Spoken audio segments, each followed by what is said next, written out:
Maya Jastrzęblanski, bienvenida. Estoy muy contento de que estés acá. Gracias, Carlos. Gracias por la invitación. Bueno, acá tenemos, vamos a mostrarlo, recién salido, está en las librerías desde el miércoles pasado. Es un libro de Editorial Planeta. Lo escriben Maya Jastrzęblanski y Manuel Jove. El monje, la verdadera historia de Santiago Caputo. Y acá una definición, una caracterización de la que después te voy a preguntar, que es el guionista de Milei. Se ve que Milei tiene un guión. Bueno, elegimos esta faceta de Caputo para el título, la del guionista. Es otras cosas también Santiago Caputo, pero sin dudas él fue el que convirtió el libertario en un antisistema, ¿no? Esa diferencia que vimos quizás entre la campaña del 2021, que lo lleva a Milei a ser diputado por la Ciudad de Buenos Aires, y la campaña del 2023, donde se orquesta todo este discurso contra la casta, que lo acompaña hasta hoy, incluso vos lo decías, para explicar todo lo que sucede, ¿no? Cuando suceden cosas malas, es culpa de la casta. A ver, vamos lento, porque vos estás muy familiarizada con el tema y suponés que todos estamos sintonizados. Vamos lento. ¿Qué era Milei en 2021? ¿Y qué dejó de ser para convertirse en qué? Bueno, en 2021, recordemos, diputado por la capital. Exacto. Con Villarruel. Con Villarruel, segunda en su lista, elecciones legislativas, le va quizás mejor de lo que se esperaba, saca unos 10 puntos, pero sin dudas él representaba una propuesta de ultraderecha, ultraliberal, y más marginal, ¿no?, en el arco político, digamos. Y ahí nadie podía pensar que podía ser presidente Javier Milei. En 2023, digamos, obviamente después de un mal gobierno de Alberto Fernández, de alguna manera su propuesta es más convocante. Y entiendo que tiene que ver con esto de ir contra todo lo que conocimos hasta ahora. ¿Vos decís el outsider. que eso lo inventa Santiago Caputo? Yo creo ¿O lo que formula sí. Santiago Caputo? Yo creo que sí. ¿De dónde viene?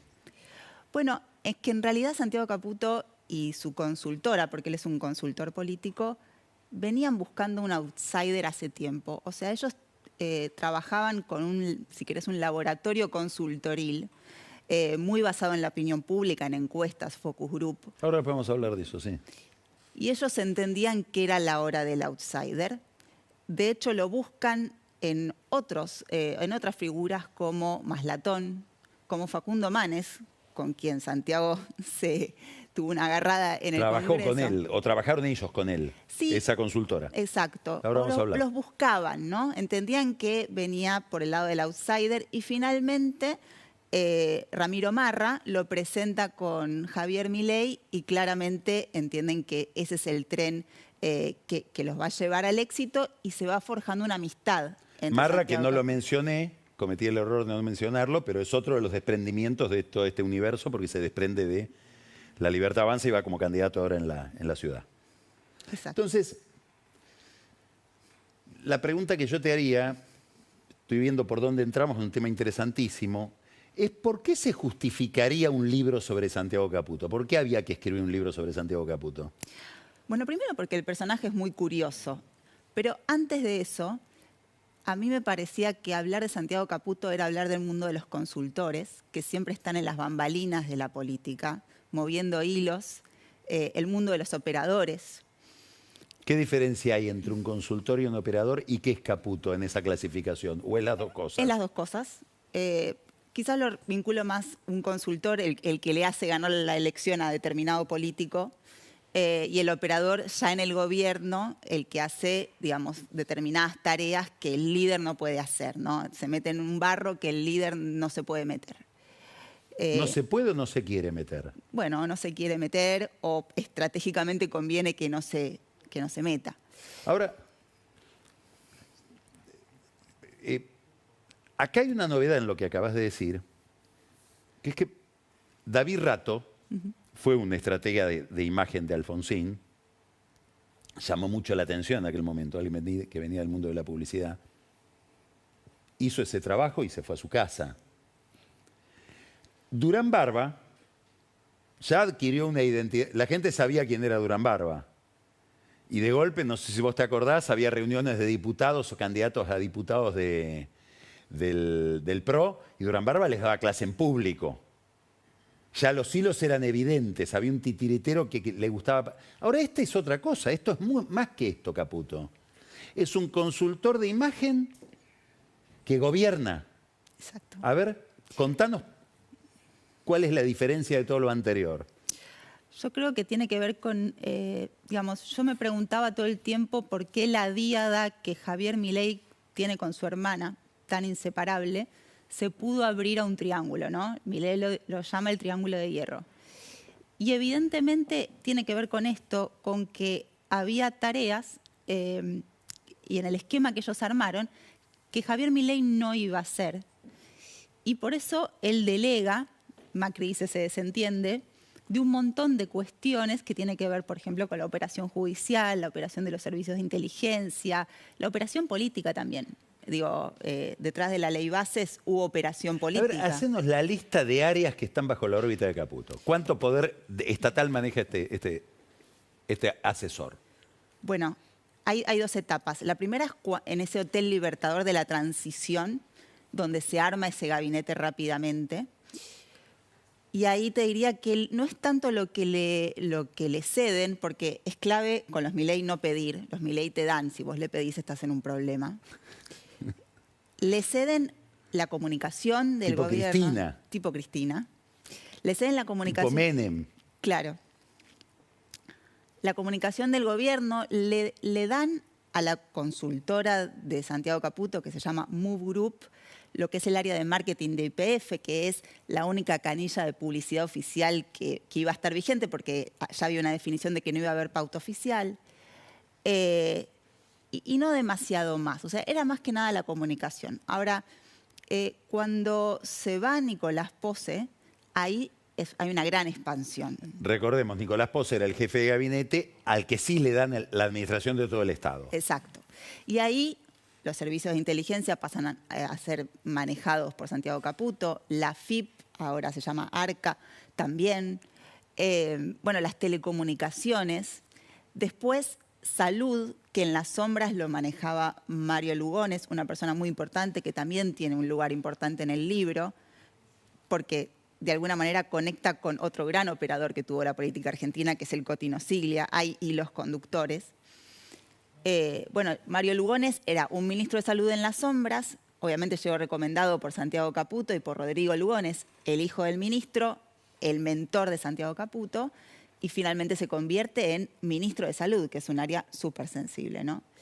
Entonces, te estoy mencionando áreas... Justicia. Bueno, justicia.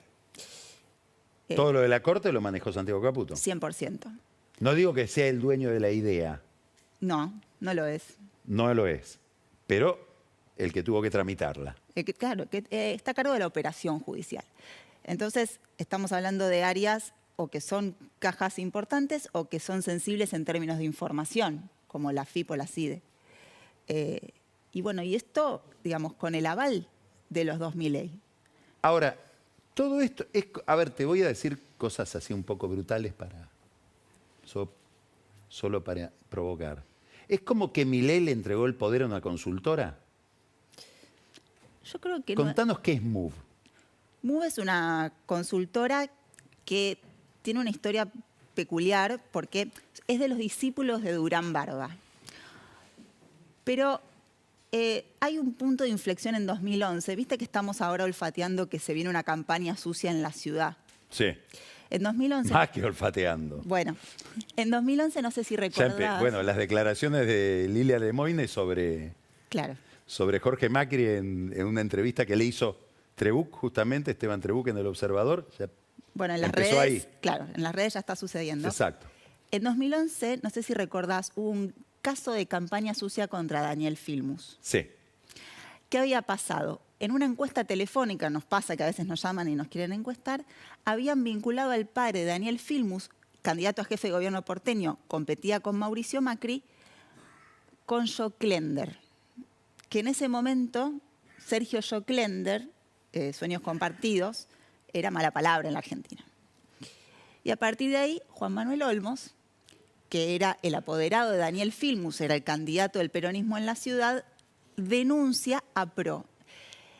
Y en ese momento, en esa campaña, estaba Jaime Durán Barba, e incluso hay una conferencia de prensa que es muy interesante, obviamente la fuimos a buscar para recordarla, donde están Jaime Durán Barba, Marcos Peña y Horacio Rodríguez Larreta, diciendo, es mentira, nosotros no hicimos campaña sucia, no es digno de nosotros hacer algo así. Bueno, pero hay una causa judicial que queda a cargo de Servini de Cubría, María Servini, y al final los que quedan metidos en esa causa son los discípulos de Jaime Durán Barba, discípulos argentinos, porque Jaime Durán Barba era un fantasma para el fisco argentino, pero sus discípulos tenían algunas sociedades en la Argentina para justamente montar todo esto, servicios de encuestas, etc.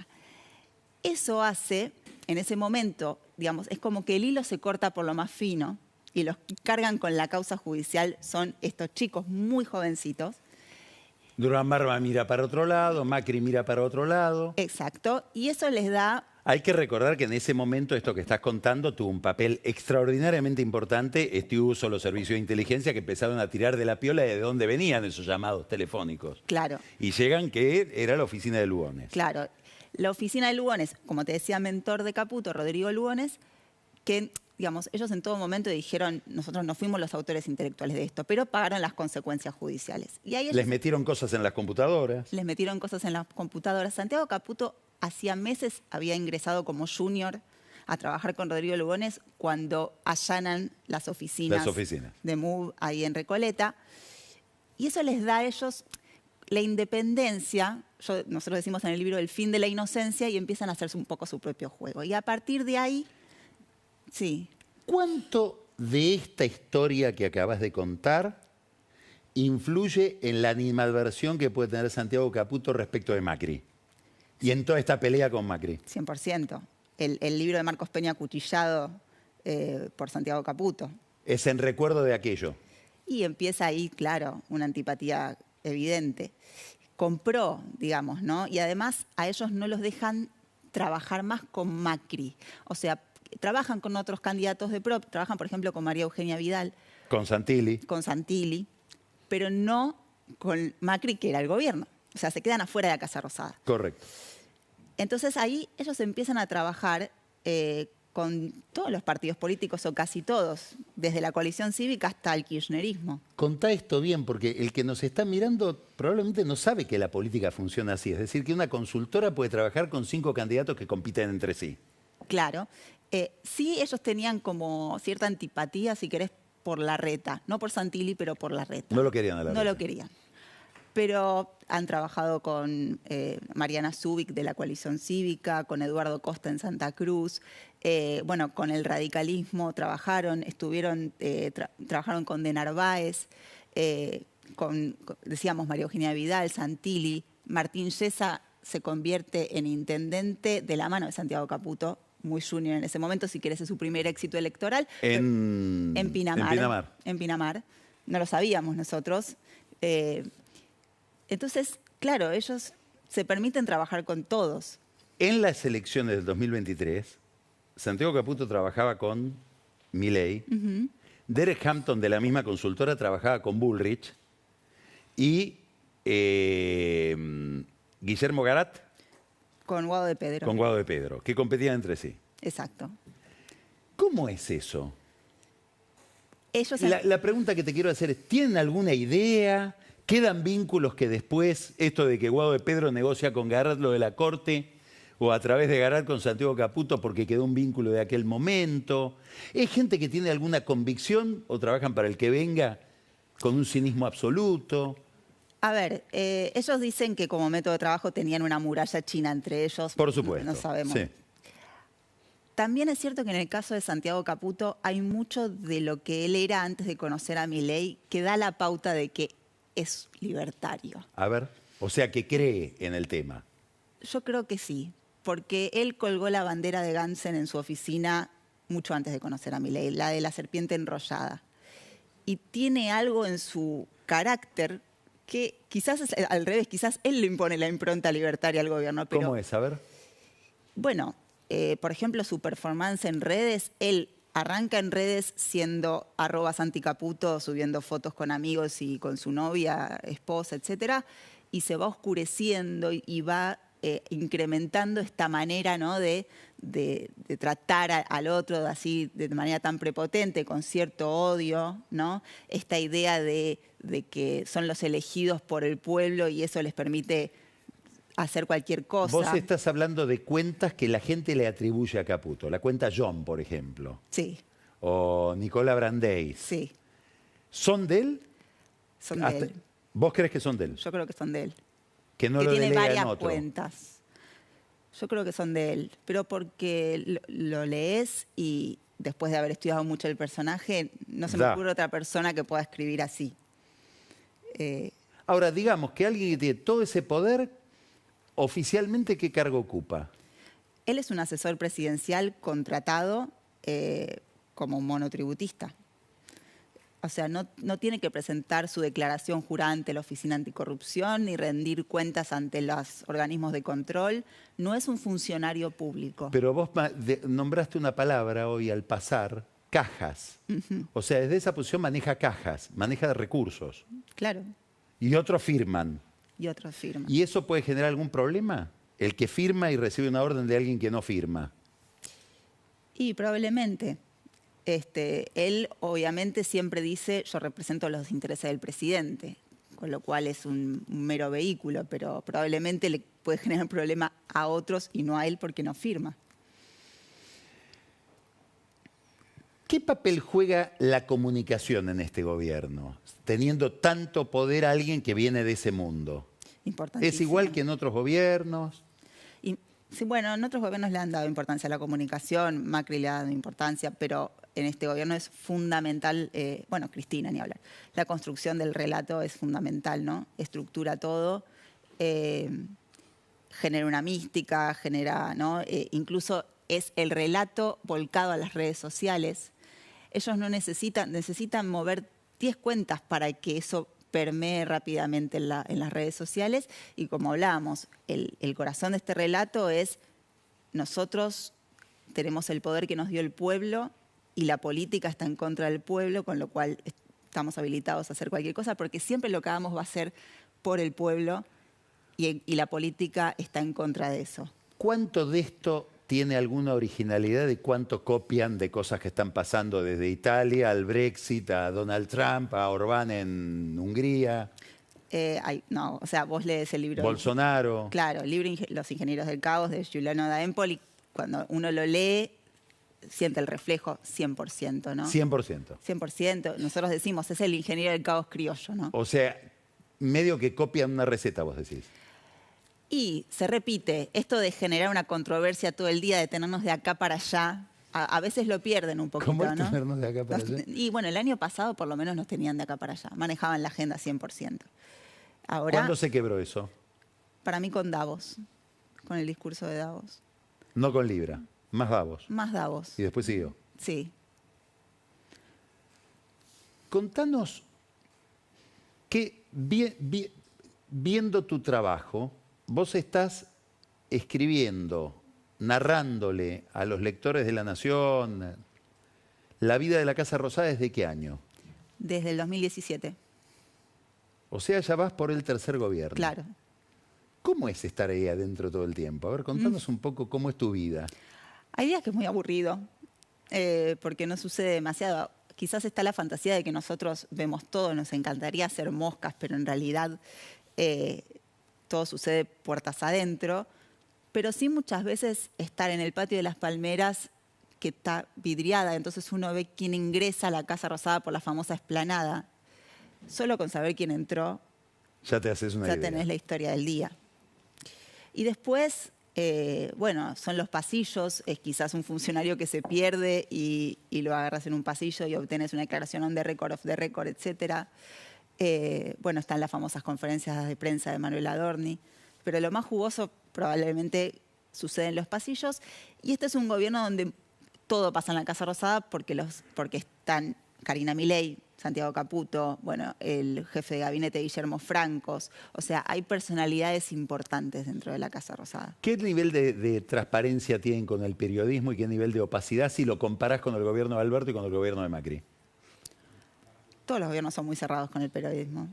Y en todos los gobiernos, uno como periodista se arma un sistema de fuentes que por ahí no son las mismas personas o no siempre son los mismos funcionarios, digo. Les molesta el periodismo, les molesta que estemos ahí. Mañana creo que van a cambiar un poco las reglas de acreditación de la Casa Rosada. Siempre se busca cerrar un poquito el torniquete. Ahora vemos más presencia de Casa Militar en los pasillos. ¿Qué es eso? Sí, Casa Militar es la seguridad de la Casa Rosada y del presidente. Bueno, eso, como todo el tiempo, si uno se sienta en una escalera, no te sientes ahí. O sea, hay pequeños y sutiles detalles que a veces empiezan a dificultar más la tarea. Quiero terminar aprovechando que estás acá para que nos pintes un personaje que va a ser protagónico en esta pelea hasta el 18 de mayo, que son las elecciones de la capital, que es Adorni, sí, que es el que va a llevar la marca del gobierno a la elección porteña. ¿Qué es Adorni? Adorni es un periodista o divulgador de cuestiones económicas, streamer, etcétera, que cuando Milei estaba en el Hotel Libertador en los días de la transición le va a hacer una entrevista y queda como vocero presidencial. Estaban llenando el gabinete de una manera express. Y se convierte en una mano derecha muy importante de Karina Milei. Ah, Adorni es Karina. Adorni es 100% Karina Milei. Y ella le va dando, por esto que yo te digo que ellos van dando, pero no hay que pedirles, le va dando cada vez más atribuciones a Adorni. No es nada más que un vocero. Le va dando más despachos en la Casa Rosada, por ejemplo. Con lo cual, por eso ella fue muy reticente a que él fuera candidato, porque perdía no solo a alguien que le solucionaba distintas cosas, sino también un factor de poder dentro de la Casa Rosada. Adorni es un factor de poder dentro de la Casa Rosada.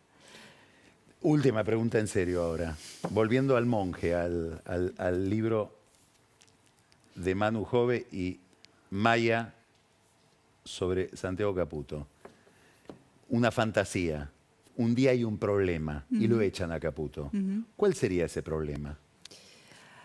Bueno, ¿cuál es la vulnerabilidad de Caputo en relación con los Milei o con Milei?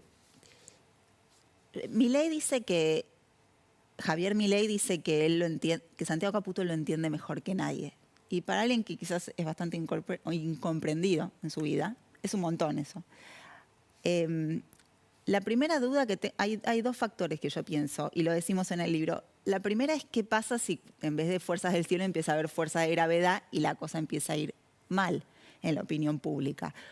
O siempre nos preguntamos, ¿cómo es Milei en la adversidad? ¿Y cómo es Santiago Caputo en la adversidad? Porque el año pasado era quizás más fácil esto de que ellos tenían el control de la agenda. Primero eso como interrogante. Y después está la relación con Karina Milei, que es en todo caso la que siempre ha decidido quién se quedaba y quién se iba de la Libertad Avanza. Ellos creo que en estos días están mejor. Hubo cierta tensión al principio de año. Te digo por qué creo que están un poco mejor. Mirá los detalles. Karina Milei cumplió años hace 10 días y hizo un cumpleaños muy íntimo con esos funcionarios que vos decís son los funcionarios de Karina, Adorni, Pilar Ramírez de la Ciudad de Buenos Aires.